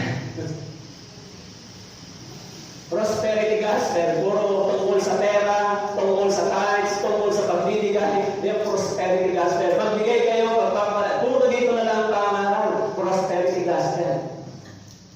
Meron din naman ang tinatawag na full gospel. Ano ba meaning ng full gospel? Hindi ko maintindihan kung bakit yung ano ba ang interpretation nila sa salitang full gospel. Kung may full gospel, hindi na yung half gospel. Ano naman ibig sabihin ng half gospel? Magulo talaga, hindi ba? Siguro, baka mayroon pang tinatawag na partial gospel. Partial, half, and full. Ano ba ito? Hulugan ba yung kaligtasan? Kaya, yung half gospel, ang salitang half gospel, kailangan meron kang words. Half gospel, kalahati lang yung ginawa ni Jesus, yung kalahati sa'yo. Half gospel yan. Kaya pag hindi ka gumawa, hindi ka na ligtas kasi bawas na yung gospel na natanggap mo. Alam niyo, pakinggan niyo po yung mga pagtuturong ganito sa... Kahit magtanong kayo sa mga nagsasabing ko, ligtas ka ba? Sasabihin nila, oo. Pero paano pag nagkasala ka, bigla ka namatay saan ka pupunta? Ang sasabihin nila, impyerno na. Eh, tingin nyo lang na yung kunyari hindi nyo alam. Bakit po? Dahil sa pagtuturo ng half gospel. Meron na nagturo ng full gospel, half pa rin yung kaligtasan. Kailangan mo pa yung works, kailangan mo pa magsikap. Ibig sabihin, kahit full na yung gospel mo, pero half pa rin yung salvation. So mga brothers and sisters, bakit ko po sinasabi sa inyo ito? Hindi lang naman po kayo ang natisip ako rin. 13 years na ako sa pangangaral ng false teaching bago ako na-save sa Ebanghelyo ito, bago ako naintindihan yung fully na redemption sa blood. Kaya nung ako po ay na-save, pinag-aralan ko lahat ng mga teaching sa loob ng tinatawag na born again church na denomination. Anong turo ng Pentecostal, anong turo ng Baptist, anong turo ng mga evangelical, anong turo ng mga tinatawag na independent church. Anong turo ng mga Presbyterian? Alam niyo ba, lahat yan ay nakalagay sa categorically mga born-again church. Pero pag sinabi mong born-again church, iba-iba po ang teaching pagdating sa kaligtasan. Yan po yung malaking problema, di ba? Dapat, kung born-again church, iisa lang ang turo ng salvation. Yung itinuro ni Jesus Christ. Dapat yun din ang natanggap natin. Yung itinuro ng mga apostol. Okay. Kaya nung sinabi ni Pablo, isagawa ninyo ang inyong kaligtasan, hindi sinabi ni Paul na gumawa kayo para maligtas. Kaya kayo magsagawa ng salvation nyo dahil meron na kayong bunga ng banal na Espiritu. May bunga ba ang banal na Espiritu? Lahat ba ng naligtas, mayroong banal na Espiritu? Sinabi ko sa 1 Corinthians chapter 3, verse 16 and 17. Hindi ba ninyo nalalaman na kayo ay templo ng Diyos at ang Espiritu ng Diyos ay naninirahan sa inyo? Ang Espiritu ng Diyos ay naninirahan sa inyo. Kaya kung sino man ay magtangkang umiba sa templo ng Diyos, ang taong ito ay iibain ng Diyos. Sapagkat ang templo ng Diyos ay banal at ang templo ito ay kayo. Sa Old Testament, yung visible temple ay una, ginawa nila yung tabernacle. That is the visible temple. Sa Old Testament. Pero sa Old Testament, dito sa tabernacle, bumababa yung presensya ng Diyos. Sa panahon ni Moises, nang isinagawa niya yung templo, yung tabernacle, sinabi ng Diyos sa Exodus chapter 25, tiyakin mo na yung gagawin mo ay yung lahat ng mga sinabi ko sa iyo doon sa Mount Sinai. Ibig sabihin, yung ginawa ni Moises, hindi galing sa kanyang idea, galing sa ibinigay na instruction ng Diyos. Kaya itinayo ni Moises yung tabernacle. Yung tabernacle ay mayroong 12 gates. Tabernacle. Pero, pagkaraan ng ilang panahon, yung tabernacle, actually, hindi pa tabernacle, sa panahon ni Cain at ni Abel, ano ang ginawa ni Abel? Altar. Tawag po? Altar. Pagkatapos ng altar, itinayo ni Moises yung tabernacle. Dito sa tabernacle, ginagawa yung tinatawag nilang redemption, pagdadala ng mga hayop. At pagdating ni Haring Solomon, yung tabernacle ay naging templo. Ito yung visible templo sa Old Testament. Kaya dito, nagdudwell yung presensya ng Diyos sa templo. Pero pagkaraan ng panahon, dahil sa pagsuway ng mga Israelita, 586 BC, sinira ni Haring Nebuchadnezzar yung templong ito, binasa. After 70 years, na-restore ni Haggai. Then after 1,000 years, sa panahon ni Jesus Christ, bago siya namatay, na-propesya siya sa templo na ito ay wawasaki sa pamamagitan ng mga Romano. Kaya 80-70, yung templong itinayo, sinira ng mga Romano, winasak yung templo, at yung templong ito ay hindi na nakitayo. Pero pag pumunta po kayo sa Jerusalem, ang nakatayo po sa Jerusalem ay templo ng mga Muslim. Ngayon, pagdating sa panahon ni Jesus Christ, ipinaliwanag yung templong ito. Ngayon, yung templong ito ay tinatawag na invisible temple. So yung templo, sabi dito, kung sino man ay magtangkang gumiba sa templo ng Diyos, ang tao ito ay iibay ng Diyos sapagkat ang templo ng Diyos ay banal at ang templo ito ay kayo. Sino po yung kayo? This is the church o yung mga tao ligtas. Okay? Kaya tayo ngayon ay naging templo ng banal na Espiritu. Pagkatapos ng ating kaligtasan, tinanggap natin yung banal na Espiritu bilang paunang bayan.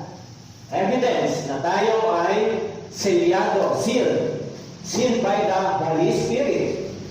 Ibig sabihin, seal tayo ng banal na Espiritu habang nandito tayo. On the way tayo papuntang langit. Seal. Yan ginamit yung salitang tinatakan. Seal. Kaya yung bawat mga ligtas, sabi ko dito, tayo ay naging templo. Kung gano'n, kaya sinabi dyan, hindi natin dapat ibahin ito. Ang ibig sabihin, hindi na natin dapat sirain ang katawang ito dahil sa kasalanan. Kaya sinabi ni Paul, dahil kayo ay templo, kaya kayo gumagawa sa loob ng iglesia. Bakit po? Yung mga ligtas na mga tao ay naglilingkod sa loob ng templo. Yung mga nilinis ng dugo ng Panginoon, maging sa Old Testament, yung mga Israel na nilinis ng banal na dugo, inihiwalay sila para gumawa sa loob ng templo at gumawa sila sa loob ng katwiran at kabanalan ng Diyos. Ngayon, tayong mga laligtas, gumagawa tayo sa loob ng templo. Gumagawa pa kayo sa loob ng templo? Naglilingkod pa kayo sa Diyos? Asan ang templo? Ito, yung church ay naging body of Christ. Tayo ay naging templo ng banal na Espiritu. Ngayon, hanggang kailan lang yung banal na Espiritu sa atin? Yung nakakapagtakang teaching, pag sinabi mong born again ka, pupunta ka sa impyerno, pag nagkasala ka, nasama ba yung banal na Espiritu pupunta sa impyerno? Kaya may mga nagsasabi, pag ligtas ka, pag nagkasala ka, pupunta ka sa impyerno. Kung gano'n, paano yung banal na Espiritu na nasa iyo? Sa mga ligtas na tao. Hindi mo ba complicated yan sa turo ng Biblia? Komplikado? Naintindihan niyo ba? Pupunta ba ako sa, pagkatapos ko maligtas, tumanggap ako ng banal na Espiritu, pupunta pa ba ako sa impyerno kasama yung banal na Espiritu? Eh, sino ba yung banal na Espiritu? Ito po yung Diyos na nagpawalang sala sa atin, na nagbayad ng ating mga. Kung gano'n, paano nangyari yan? Pagtuturo na yan.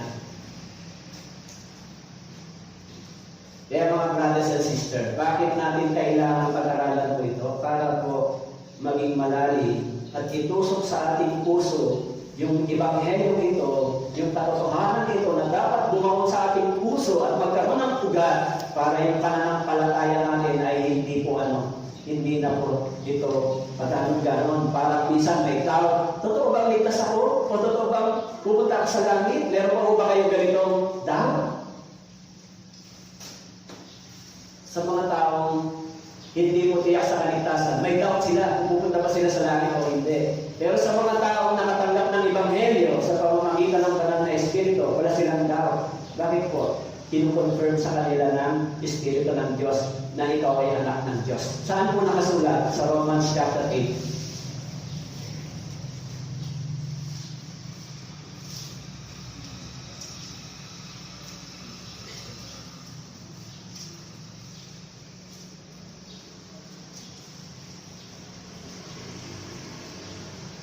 Verse 16. Okay. Ang Espiritu mismo ang nagpapatotoo kasama ng ating Espiritu na tayo'y mga anak ng Diyos. Yung Espiritu mismo, okay.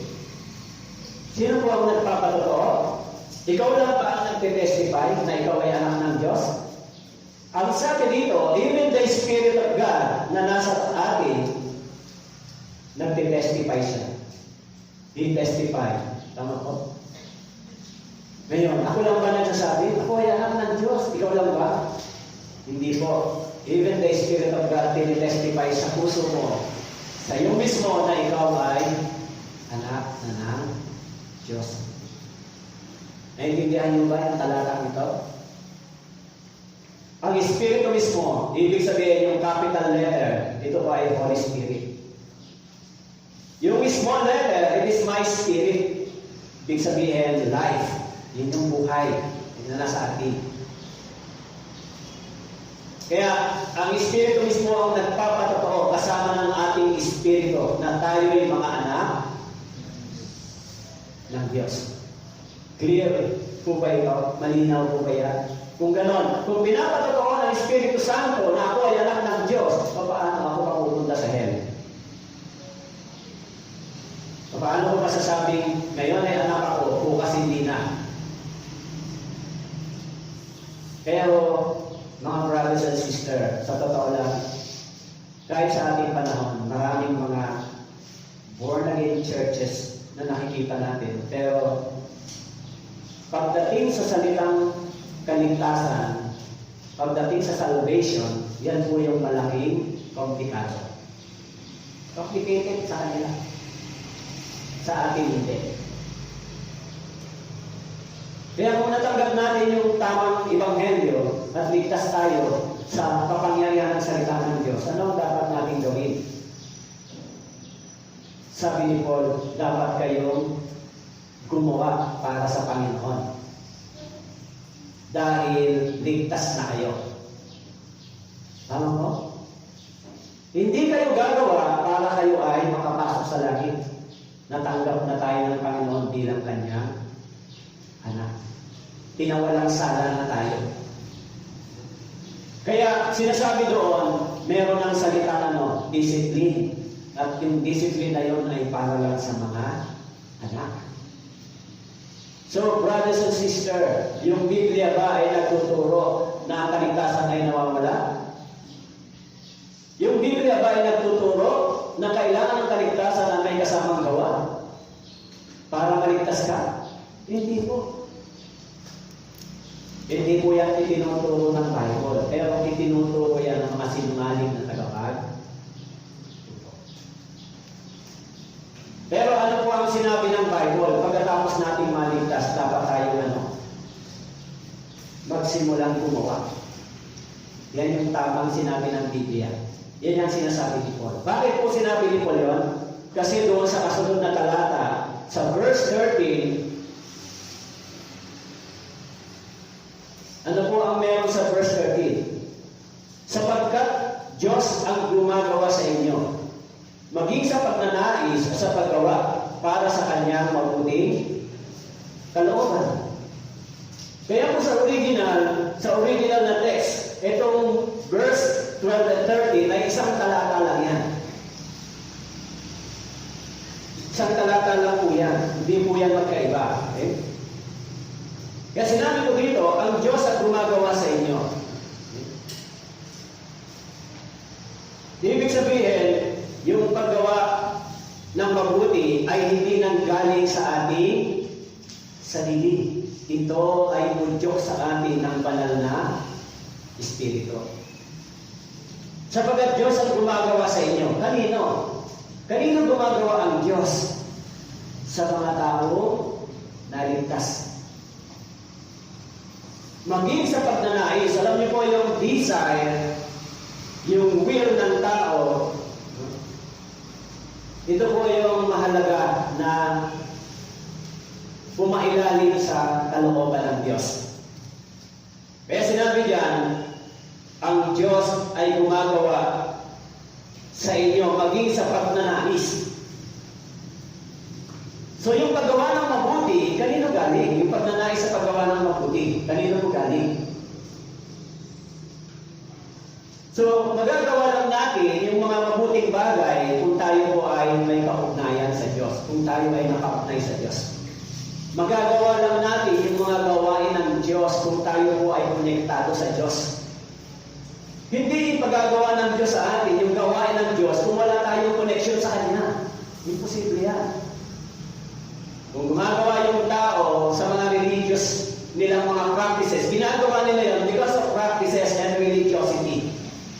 Hindi dahil sa may connection sila o konektado sila sa Diyos.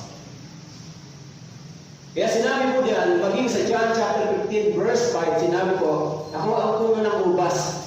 Kayo ang mga sanga, ang mananatili sa akin at ako'y sa Kanya, ay siyang magbubunga ng marami, sapagkat kung kayo hiwalay sa akin, ay wala kayong magagawa.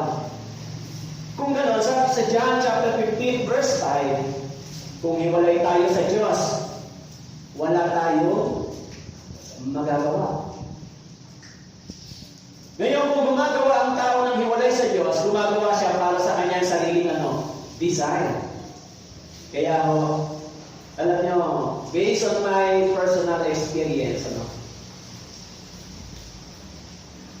mayroong mga na-witness ako na sa umpisa, maganda yung layunin. Sa mga born again church, sa umpisa, maganda yung layunin sa umpisa. Maganda yung simula. Pero along the way, habang tumatagal, nagkakaproblema, ang gandang-gandang huli, ano po? Divide, division, divide. Kaya, bandang huli, yung church na tinatawag na non-born again church, pag hindi nagustuhan, divide. Iniisip nila na ito ay growth. It is the growth. Hindi po yan growth. Ang tanong ko po sa inyo, sino po ang tunay na nagtayo ng church, ng iglesia? Sino po ang nagtayo? Ang tao po o ang Diyos? Kung itinayo ng Diyos yung church, siya ang nagtayo, kayang i-divide ng tao? Kayang hatiin ng tao yung church? Kung ang Diyos ay nagtayo? It is impossible. Yung tunay na church, maging sa panahon ng mga apostle, they will never divide. They were united. Kaya yung tunay na church, hindi po nagdi-divide. Kasi yung tunay na multiplication ay hindi po galing sa division. Tama po? Yung tunay na multiplication ay galing sa addition. Tama ba? Hindi ako mathematician, pero siguro meron mga mathematician. Yung tunay na multiplication galing sa addition, hindi po sa division. So yung church na itinayo ng Panginoon, hindi siya pwedeng mahati ng tao. Sa umpisa, maganda yung kanilang mga nais, maganda, pero habang tumatagal, nawawala na yung magandang simulain. Minsan sa loob ng church, away-away. Minsan, pag hindi na gusto ng isa, hiwalay sa church. Pag hindi na gustuhan, bakit po ganon? Dahil yung church na itinayo ay hindi po itinayo ng Diyos. Ito ay itinayo ng tao. Yung church na itinayo ng Diyos, ang mga Kristiyano sa loob ay nagkakaroon ng ano po? Humble mind, unity, one spirit, one Lord, one baptism. They were united. Nakasulat sa Ephesians chapter 4. Yung church na itinayo ng Panginoon ay may tinatawag na unity. Kailanman hindi man pwede mahati. Bakit? Sino po yung nag-unite sa atin? Yung desire natin? Hindi po. Yung espiritu na tinanggap natin ay iisa. Meron tayong isang salvation, meron tayong isang espiritu, meron tayong isang Panginoon, isang baptism, isang Savior. So, kung gano'n, magkakaisa tayo. Tama po? Kaya, bakit po nangyari yung ganitong mga pangyayari po sa mga nakaraan? Kasi, sa totoo, dito po sa talatang ito, yung negative side dito, hindi ang Diyos ang gumagawa sa kanila. Hindi ang Diyos. Kapag ang Diyos ang gumagawa sa loob ng church, ng iglesia, ano po ang mangyayari? Magkakaroon sila ng unity. Magiging strong yung kanilang faith. Magkakaroon ng humble mind. Yung church ay tatatag at lalago kapag ang Diyos ang gumagawa. Pero kapag hindi ang Diyos ang gumagawa sa church, ano ang mangyayari? Divide. Magulo. Na-witness ko po yan sa maraming, kasi ako nung mga na-involve ako sa maraming mga organization ng pastor. Wala pa ako dito. Pag meron kaming pastors organization meeting, pinag-uusapan yung mga ganyang pangyayari. Divide yung church, anong problema? Kasi nakasama ko sa mga committee, observation. Noon, hindi ko pa alam kung bakit. Nakasama ako sa maraming mga bishops, sa mga seminar, nakikinig lang ako. Pero minsan, nagkakaroon ng argument, away-away. Sabi ko, bakit ganito? Ganito ba yung Kristyanismo? Malami akong question noon. Kasi from Catholic to the Christian community, tinatawag na cycle.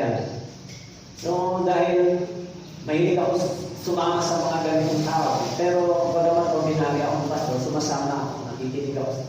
Pero ang malaking tanong, bakit ganito? Hindi magkaisa, laging mayroong ano. At lalo na po sa pagtuturo ng kaligtasan. Hanggang sa dumating sa akin yung salita ng Diyos na ito. Ginamit yung mga misyonari. Actually, nung ako ay dumalo sa Pastors Bible Seminar, this is the first Pastors Bible Seminar dito sa Pilipinas, 2010, I think. Yung una, nasa isip ko rin na ako ay ligtas na. Pero nung bumuko ako sa harapan ng salita ng Diyos, nung ipinangaral dito sa akin, na-realize ko na hindi pala ako tunay na ligtas ayon sa salita ng Diyos.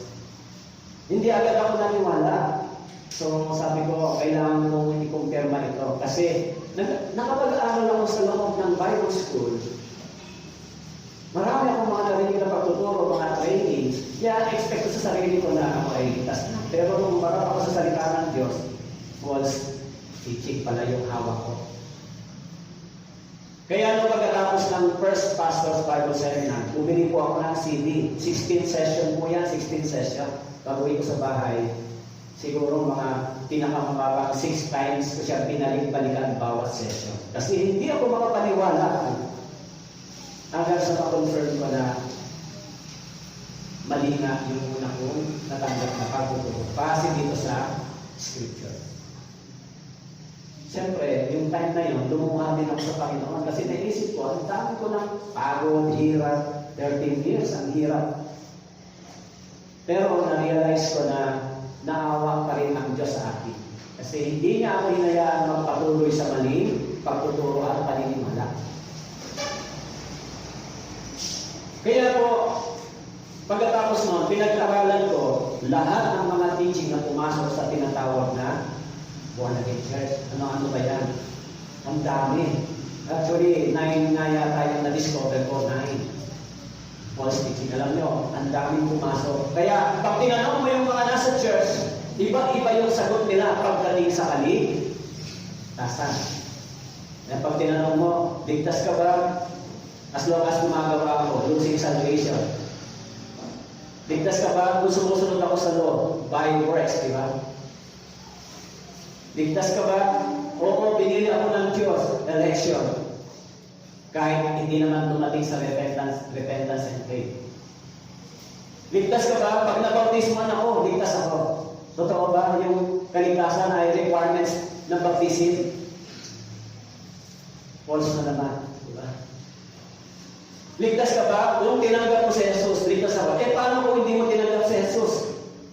So kung gano'n yung kaligtasan niya, yan mo, conditional. As long as tinanggap ko, ligtas. Pero pag hindi na makaligtas. Conditional. Meron kang teaching na isa na ipinakalat ng mga pastor. Kailangan mo magpa-convert sa mga Hudyo. Maging Jewish kasi sila yung original na pinanggalingan ng pananampalataya. Kaya yung church na yan, ang pangalan ay Yeshua.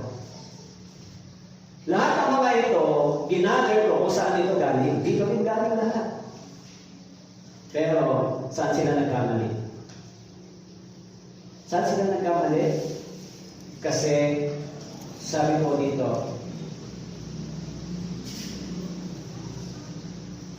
sa 2 Corinthians chapter 4, verse 4,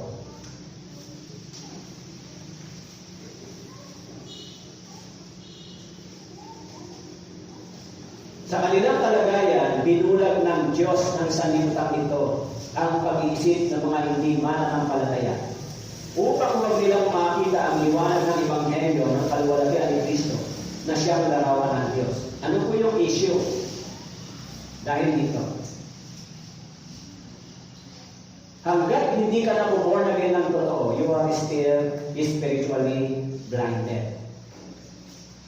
Kaya, si Jesus Christ, nung nangaral siya, marami siyang pinagaling. Meron pa siyang may nagpagaling siya. Yung pinagaling niya na, yung bulag, binigyan niya ng paningin. Nung una, hindi niya kilala si Jesus Christ. Pero nung inalis yung kanyang pagkabulag, nakilala niya si Jesus. Tayo rin, Noong una, kahit basa tayo ng basa, spiritually, bulag tayo. Hindi natin maintindihan scripture. Binabasa lang. Pero nung inalis ng Panginoon yung bulag ng ating mata spiritually, isang talata, pag binasa ko, naiintindihan at naunawaan ko kung anong hindi sabihin. Bakit po? Dahil inalis na ng Diyos yung spiritual nating pagkabulag. Kaya nalaman ko na ito ang totoo. Bakit po? Kasi yung banal na espiritu ay nagbigay na ng liwanag sa ating mata. Experience ko po yan. Kaya alam niyo ba, yung talatang John 3:16, ang dami yung gumagamit ng talatang yan, pero hindi nila natanggap yung pag-ibig ng Diyos. Memorize pa na nila yan di ba? Pero kahit memorize nila yun, natanggap na nila yung pag-ibig ng Diyos. Ang ganda ng talata, kayo na lamang ang pag-ibig ng Diyos sa sanlibutan. Pero yung salitang pag-ibig, they never experience, they never receive that kind of unconditional love. Ano po yun? Salvation. Dahil yung pag-ibig ng Diyos ay nagpatawad sa atin. Tama po? Because God is love, so lahat tayo ay nagkasala. Kaya yung Diyos na attributes niya bilang isang Diyos na may katangian ng pag-ibig o sa mga sinner na lumapit sa Kanya, nagpakumbaba, humingi ng habag, dahil ang Diyos ay pag-ibig, ibinigay niya sa atin yung forgiveness. Pero kung ang Diyos ay isang hukom lang, hindi tayo tatanggap ng pag-ibig, hindi tayo tatanggap ng forgiveness. Dapat ang tatanggapin lang natin ay judgment, hatol lang ng Diyos, kasi walang pag-ibig sa Diyos. Pero dahil ang Diyos ay may pag-ibig, at the same time, siya ay isang hukom. So sa mga taong lumapit sa Kanya, dumating sa repentance and faith, katulad ng tax collector, dahil ang Diyos ay pag-ibig, so tinatawad ng Diyos yung taong makasalanan. Kaya ang dami may memorize ng John 3:16. Wow, ang ganda ng John 3:16. Ako nga memorize ko rin yung dati, pero hindi ko pa natanggap yung pag-ibig ng Diyos. Kahit isa-isang verse na nga lang, John 3:16, nalimutan pa minsan. Kaya alam niyo, dito sa church sa ngayon, mayaman tayo saan? Alam niyo po, dito sa church, mayaman tayo saan? Sa salita ng Diyos. Mayaman. Tama po? Pag nakinig po kayo ng Sermon Wednesday, hindi na po isang talata. Sometimes 20, 30, 50. Mayaman tayo saan? Sa pagkain, spiritual. Ang daming talata rito, isa lang babasahin mo. Di nagtipid ka pa, ang dami, di ba? Kaya, mas marami tayong pakikinig at pag-aaral. Dahil po, mas marami tayong kayamanan at pagkain, spiritual. Pero sa iba, anong marami? Iiyak pa yan, lulunod pa.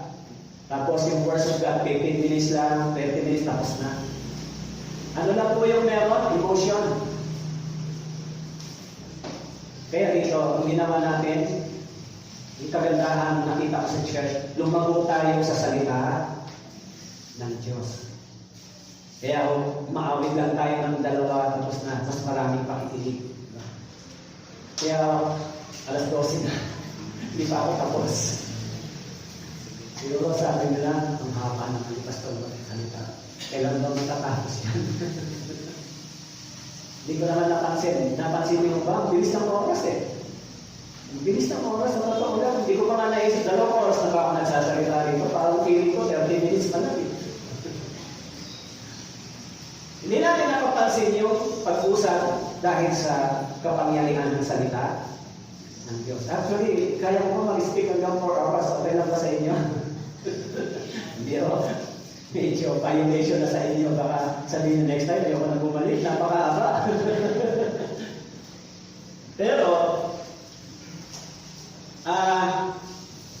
sabi mo dito, sa Pilipos, sapagkat Diyos ang gumagawa sa inyo. Kanino po? Sa mga ligtas. Okay? Maging sa pagnanais at sa pagsasagawa para sa kanyang mabuting kalooban.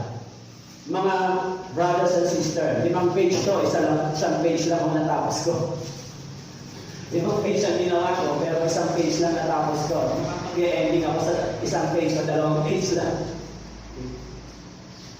Kaya sinabi ni Paul, gumagawa ang Diyos sa inyo, gumagawa ang Diyos sa atin. Kaya, paano siya gumagawa? Nasa atin yung ebanghelyo ng salita ng Diyos. Nasa atin. Kaya yung kaligtasan po ninyo, hindi po nanggaling sa doktrina ng mga denomination. Nanggaling po sa salita ng ating Panginoong Jesus. Alam niyo po yung sinabi ko doon sa Romans chapter 3, verse 25.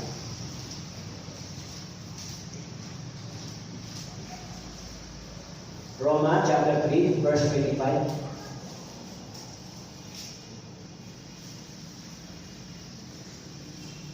Na siyang inialay ng Diyos bilang handog na pantubos sa pamamagitan ng kanyang dugo na mabisa sa pamamagitan ng pananampalataya. Na siyang inialay ng Diyos. Siya, inialay. Ibig sabihin, yung inialay ay tinatawag na Lamb of God. Tama ba? Tama ba? Yung inialay pa, Lamb of God. Tama po? Yung salitang inialay, so merong object, di ba? Merong object. Sino po ang inialay? Lamb, inialay ng Diyos. Sino po? Si Jesus. Tama po? Sino yung Lamb? Si Jesus Christ. Bilang handog na pantubos. Halimbawa, nagsanla po kayo. Hindi po ninyo makukuha yung sinanla ninyo hanggang wala kayong pantubos. Tama po? Tayo, yung kaluluwa natin ay nakasandakay sa tanas dahil sa kasalanan. Kaya si Jesus Christ ay naging pantubos para sa atin. Kanino tayo tinubos ni Jesus Christ? Hindi kay Satanas. Tinubos tayo ni Jesus Christ sa Diyos. Bakit po? Sapagkat ang Diyos ang hukom. Tama po? Siya ay hukom. Siya ang magiging tagahatol. Kaya doon tayo tinubos ng Diyos para hindi tayo dumating sa araw ng pag-hukom. Ano ang tinubos ni Jesus Christ sa atin? Yung kasalanan natin. Tama po? Yung kasalanan from the past to the future. Paano niya itinubos? Sa pamamagitan ng kanyang kamatayan. Kaya sinabi rito, sa pamamagitan ng kanyang dugo. Ang ibig sabihin, buhay. Life, blood is life. Okay? Buhay. Ang dugo ay buhay. Kung ganoon, kung bakit ako mayroong kaligtasan? Dahil sa Kanya. Pero, mabisa lang yan sa mga tao sumasampalataya. Tama po? Sumasampalataya sa ginawa ni Jesus 2,000 years ago. Namatay siya bilang nagtubos sa lahat ng aking mga kasalanan from the past to the future. Mabisa lang sa taong sumasampalataya. Pero siyempre, mayroong faith na pananampalataya. Kaya nga sinabi ni Jesus Christ, hindi lahat ng tumatawag sa akin ng Panginoon ay papasok sa kaharian ng langit. Meron din mga tumatawag ng Panginoon kay Jesus Christ, pero yung faith nila ay, yung pananampalataya nila ay peke. Malalaman mo yung maling pananampalataya kapag tinanong mo sila at ang sagot nila ay saliwa dito sa itinuturo ng Biblia. Pag tinanong mo sila, anak ka na ba ng Diyos? O pag namatay ka, saan ka pupunta sa impyerno? Kung gano'n, saliwa, salungat yung kaisipan mo sa sinasabi ng Biblia. Tama po? Kasi kung anak ka ng Diyos, paano ka pupunta sa hindi? Nakasulat sa Biblia, walang anak ng Diyos na pupunta sa impyerno. Kung ang paniniwala nila ay hindi nakasulat dito at salungat sa Biblia, ibig sabihin ng pananampalataya nila ay faith.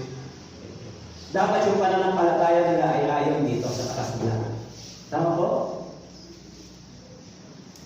Siyempre, pag ako tinanong, ligtas ba ako? Bakit? Kasi, sabi sa Biblia, doon po sa Colossians,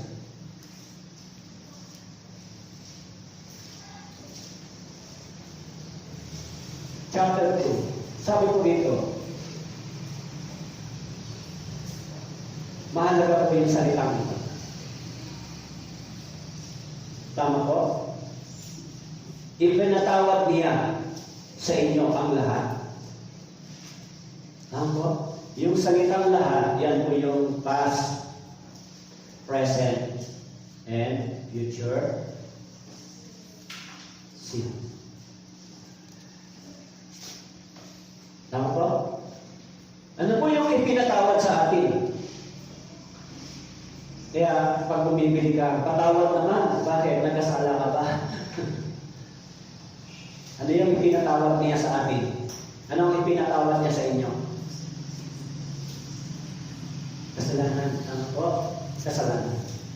Kaya kung sinabi yan, ipinatawad niya lahat sa atin, secure ba yung pagpunta natin sa langit? Secure ba? Kung ipinatawad lahat ng Diyos ang kasalanan natin, secure ba yung papuntang langit? Secure? Kung ipinatawad yung lahat ng kasalanan, tapos sasabihin ng mga nagsasabing anak ng Diyos, pag nagkamali o nagkasala, biglang namatay, pupunta sa langit, sa lumasyong dito. Tama po? Ipinatawad yung lahat ng ating mga kasalanan. Ngayon, yung kaligtasan ba, lisensya para magpatuloy sa pagkakasala?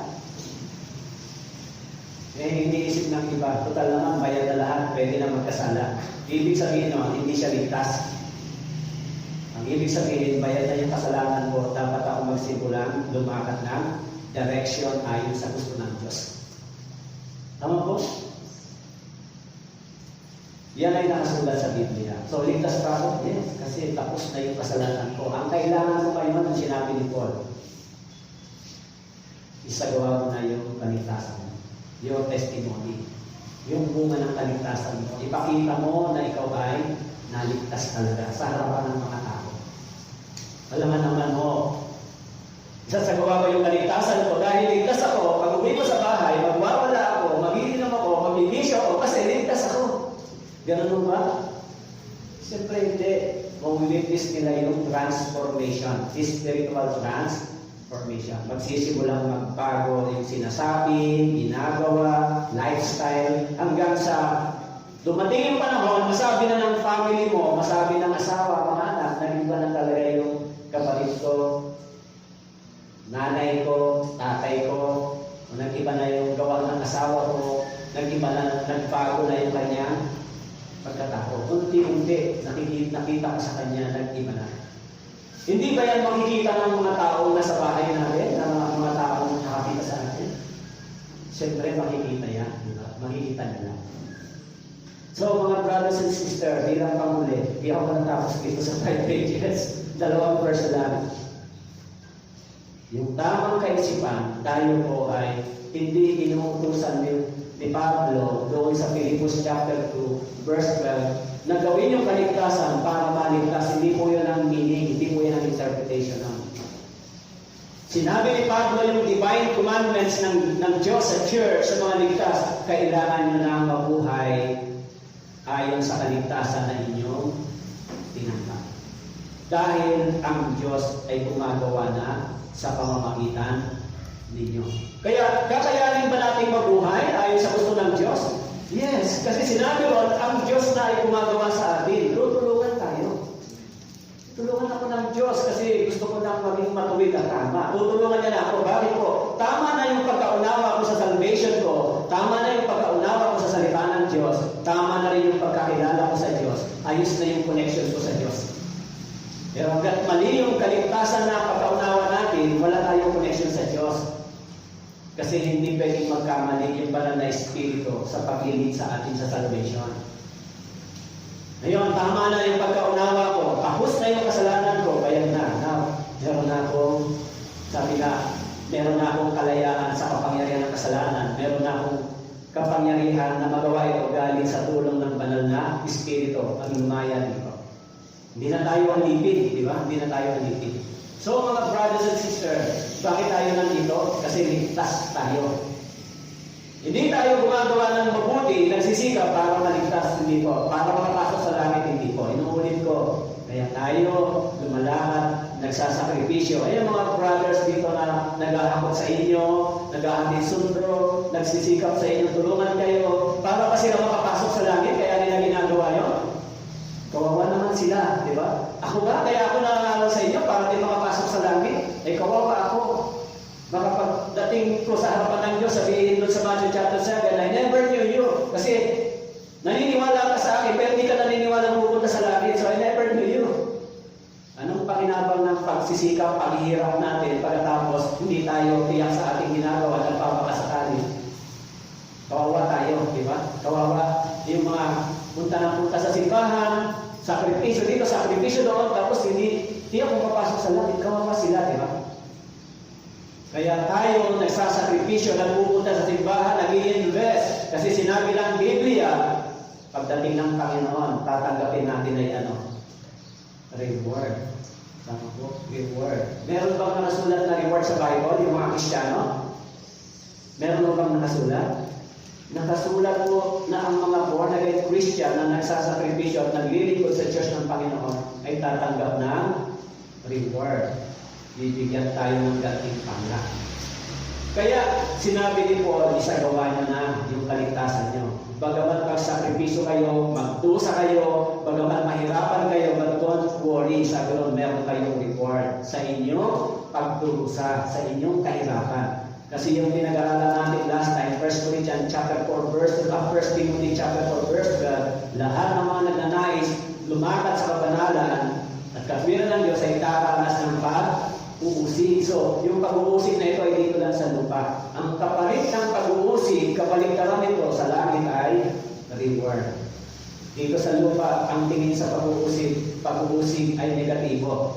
Pero sa langit, ang tingin ng Diyos sa salitang pag-uusig ay yan po ay reward.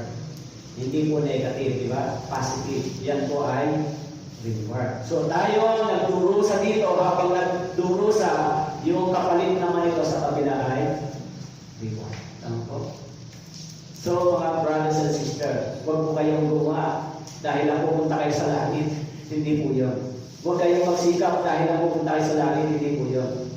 Nagsisikap tayo na lumakad sa buhay nito, sa kabanalan nito, dahil tayo po ay inuutusan na ng Panginoon sa Biblia na ang bawat naligtas ay dapat lumakad na sa mabuti at tamang pamunuan.